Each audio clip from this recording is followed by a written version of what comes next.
Hello friends, आज हम आपको शो करेंगे रिज़ल्ट। थर्ड फॉलोअर तीसरी बार है ना सर आज फोर्थ है। हाँ, 3 बार का होगा ना। तो थर्ड फॉलोअप है इनका। 3 बार हमने कर चुके हैं, आज चौथी बार करेंगे।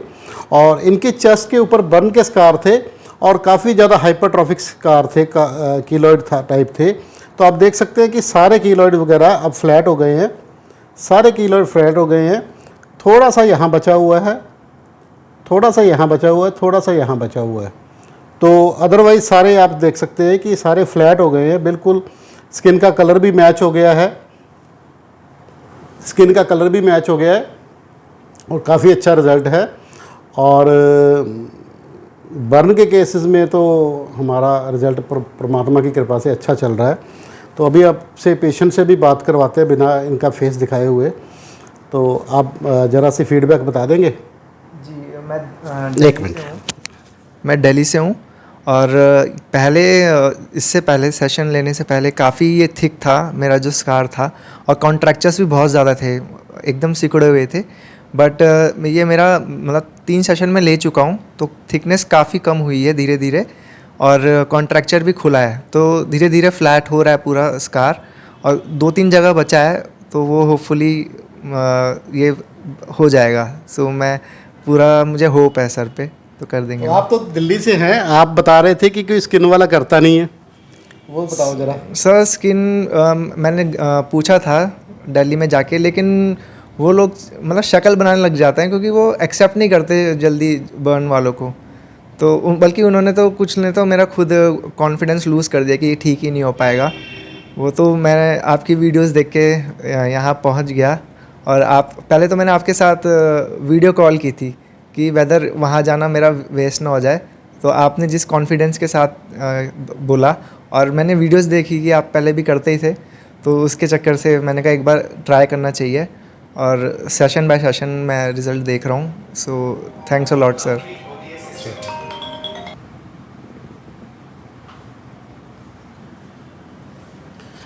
तो जैसा आपने देखा कि देखो, थोड़ा टाइम तो देना पड़ता है। हाँ, बर्न के केसेस में आम केसेस से ज़्यादा मेहनत लगती है, और हर कोई बंदा इसमें एक्सपर्ट भी नहीं होता। बहुत से लोग मेरे पास आते हैं, इवन नेपाल से आते हैं, कलकत्ता से आते हैं, बॉम्बे से आते हैं, दिल्ली से तो ये भाई साहब आए ही हुए हैं। दिल्ली से मेरे पास बहुत पेशेंट हैं।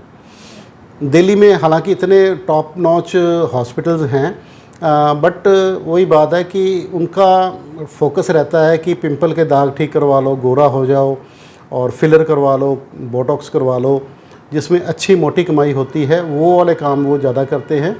और भाई साहब ने सही बोला कि वो मुंह बनाने लगते हैं बर्न के केसेस में।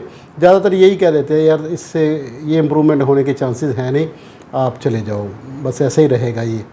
तो ऐसा नहीं होता है, कुछ ना कुछ इम्प्रूवमेंट तो होती ही है। चाहे आपने वो अजय वाला केस देखा हुआ जिसका पूरा फेस जला हुआ था, तो उसको भी हर जगह से भगाया जा रहा था। वो बेचारा, उसका हाथ ऐसे हुआ पड़ा था, देखो ऐसे हाथ था उसका हाथ। मैं खुश हूँ कि उसका हाथ चलने लग गया है, और हमने दया भाव से ही कर दिया। मैंने कहा यार इतना काम करते हैं, चलो कुछ ना कुछ डिफरेंस तो इसकी लाइफ में मैं दे ही पाऊँगा ना। और परमात्मा ने कृपा की, जब आप अच्छे काम के लिए निकलते हो ना, तो परमात्मा कृपा कर देता है। तो एटलीस्ट फेस का भी उसका काफ़ी अच्छा हो गया है। चलो फेस की मेरी प्रायोरिटी नहीं है वो, क्योंकि मास्क वगैरह लगा के रखता है, उसका काम चल जाता है। बट रोटी कमाने के लिए तो उसको काम तो करना ही पड़ेगा ना, अगर उसका हाथ ही नहीं काम करता। और एक और पेशेंट था, उसका भी हाथ नहीं काम करता। हाथ तो हमने बहुत ठीक किए। कल भी हमारे पास जो पेशेंट थे यूएई से थे, तो उनके भी दोनों हाथों के ऊपर बर्न हुआ था, उनकी फिंगर सारी अटैच थी। तो कल वाले वीडियो में आप देखो, मैंने पोस्ट में भी डाला हुआ है उनका बिफ़ोर एंड आफ्टर। तो उनके चेहरे के ऊपर इतना बड़ा हाइपरट्रॉफिक स्कार था, दोनों आर्म के ऊपर हाइपरट्रॉफिक स्कार्स थे। तो उसको हमने ट्रीटमेंट किया है और अच्छे रिज़ल्ट्स मिल रहे हैं, उनको भी अच्छे रिज़ल्ट मिल रहे हैं। वो कल दूसरी बार आए थे और एक दिन में ही करवा के वापस चले गए। उन्होंने देखो, परसों रात को शारजा से फ़्लाइट ली रात के 8 बजे, और वो सुबह पहुँचे हैं, मेरे को लगता है चंडीगढ़ एयरपोर्ट पे वो सुबह लैंड किए। तो चंडीगढ़ से फिर वो बाई टैक्सी यहाँ पर आए हैं, और वो करवा के शाम की फ़्लाइट से वो वापस शारजा चले गए हैं। तो यहाँ पर आके रुकने की ज़रूरत नहीं होती। बहुत से लोग मेरे से कमेंट में पूछते हैं कितने दिन रुकना पड़ेगा, तो रुकने की ज़रूरत नहीं होती। ये भाई साहब भी दिल्ली वापस चले जाएंगे आज ही। हम 2 या ढाई घंटे लगते हैं, डिपेंडिंग अपॉन हमारे पास रश कितना है। अगर आप हमें फ़ोन करके आएँ तो ज़्यादा बेहतर रहता है। अगर बिना फ़ोन के आओगे ना तो हो सकता है कि आपको जितने पेशेंट बैठे हैं उसके बाद का नंबर आपको फिर मिले। तो थोड़ी सी अगर आप अपॉइंटमेंट लेके आओगे तो हमें भी आसान हो जाता है मैनेज करना, और आपके लिए भी ईज़ी होता है। कल एक पेशेंट मेरे से पूछ रहा था कि सर मैं 5 बजे के बाद पहुंचूंगा तो क्या फ़ायदा। मैंने कहा बेटा 5 बजे के बाद तो हम तो 6 बजे क्लोज़ कर देते हैं, तो आपका ट्रीटमेंट करने में 1 2 ढाई घंटे तो लगेंगे ही ना हमें, क्योंकि सुन्न करने की दवाई देनी पड़ती है, उसको भी 1 डेढ़ घंटा लगता है, और कुछ टेस्ट वगैरह करवाने पड़ते हैं। तो 1 2 घंटा तो मामूली बात है कि लग जाता है। तो बेटर है कि आप 3 4 बजे से पहले आ जाओ। तो उन्होंने कहा ठीक है सर, मैं अपना आने का शेड्यूल ठीक कर लेता हूँ, तो उसी हिसाब से आ जाता हूँ। और सुबह भी हम 9 बजे ओपन हो जाते हैं। जैसे कि एक पेशेंट कल बोल रहे थे कि आप 8 बजे क्लिनिक खोल दो। भैया कौन खोलेगा आके, है ना, वर्कर आएंगे तो खुलेगा ना। तो आप तब तक ब्रेकफास्ट वगैरह, मैंने उनको राय दी कि आप तब तक ब्रेकफास्ट वगैरह करके आ जाओ, तो बाय द टाइम हॉस्पिटल खुल जाएगा तब आप देख लेना।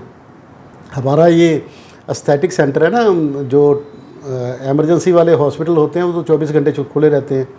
तो हमारा ये सुबह मैं 10 बजे आता हूँ, 10 से 5 बजे तक हम लेते हैं पेशेंट। उसके बाद वो जो अगर कोई पेशेंट बचा हुआ तो वो करते हैं, तो लिमिटेड से पेशेंट करते हैं भैया, मज़े से रहते हैं। तो अगर आपको मेरी ज़रूरत है तो आप मेरे पास पंजाब में आना पड़ेगा, मेरी कहीं अन्य ब्रांच नहीं है। और मेरा इस काम में 25 साल का तजुर्बा हो गया है। मैंने PGI Chandigarh, medical college Chandigarh, medical college Amritsar, medical college Faridkot, यहाँ पर पढ़ाने का काम भी किया है। अब मैं अपना प्राइवेट प्रैक्टिस में कर रहा हूँ। तो मेरा नाम है doctor Shyam Sundar Goyal, Kayakalp laser clinic, Bathinda road, Shri Muktsar Sahib, Punjab. मेरा व्हाट्सएप कॉन्टैक्ट नंबर है 9256693566। सेकंड नंबर है 8453684636। धन्यवाद।